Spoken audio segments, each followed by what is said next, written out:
గిరిజన సమస్యలపై మహాధర్నా. రాష్ట్ర గిరిజన సంక్షేమ శాఖ ఏడి సరస్వతికి నాయకుల వినతి.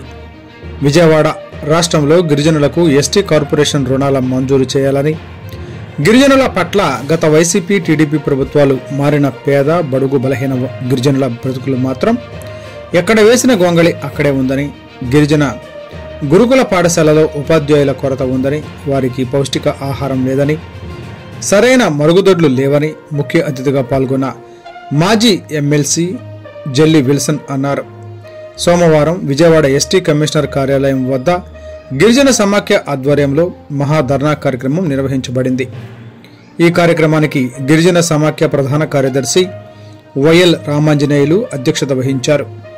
అదేవిధంగా పలువురు నాయకులు మాట్లాడుతూ గ్రామీణ ప్రాంతాలలో మౌలిక సదుపాయాలు కల్పించాలని, సాగునీరు త్రాగునీరు ఇబ్బందులు లేకుండా ప్రభుత్వాలు చూడాల్సిన బాధ్యత ఉందన్నారు. గిరిజనులు సాగు చేస్తున్న అడవి హక్కుల చట్టాన్ని అమలు చేయాలని, జీవో నెంబర్ 3ని పునరుద్ధరించాలని, 1/70 యాక్టును అమలు చేయాలని డిమాండ్ చేశారు. గిరిజనుల్లో ఇతర కులాలను చేర్చరాదన్నారు.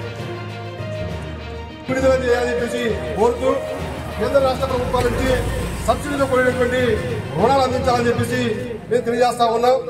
అదేవిధంగా ప్రధానంగా పల్నాడులో ఇంతవరకు మార్కెట్లలో సరైనటువంటి వైద్య సదుపాయం లేక చాలా మంది చనిపోతా ఉన్నారు. అదేవిధంగా మన్యం జిల్లాలో ఇంకా డోలిమూతలే ఉన్నాయి, రహదారుల సౌకర్యం లేవు. అదేవిధంగా వైద్యం కోసం చాలా దూరం వెళ్లవలసి వస్తుంది.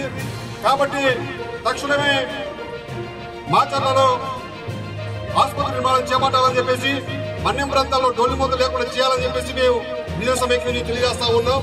అదేవిధంగా పల్నాడు జిల్లాకు సంబంధించినటువంటి వరికిపూడిశాల ప్రాజెక్టు తక్షణమే నిర్మాణం చేపట్టి సాగునీరు తాగునీరు లేకుండా రైతులకు ఇబ్బంది లేకుండా చేయాలని చెప్పేసి మేము గిరిజన సమైక్య నుంచి తెలియజేస్తా ఉన్నాం.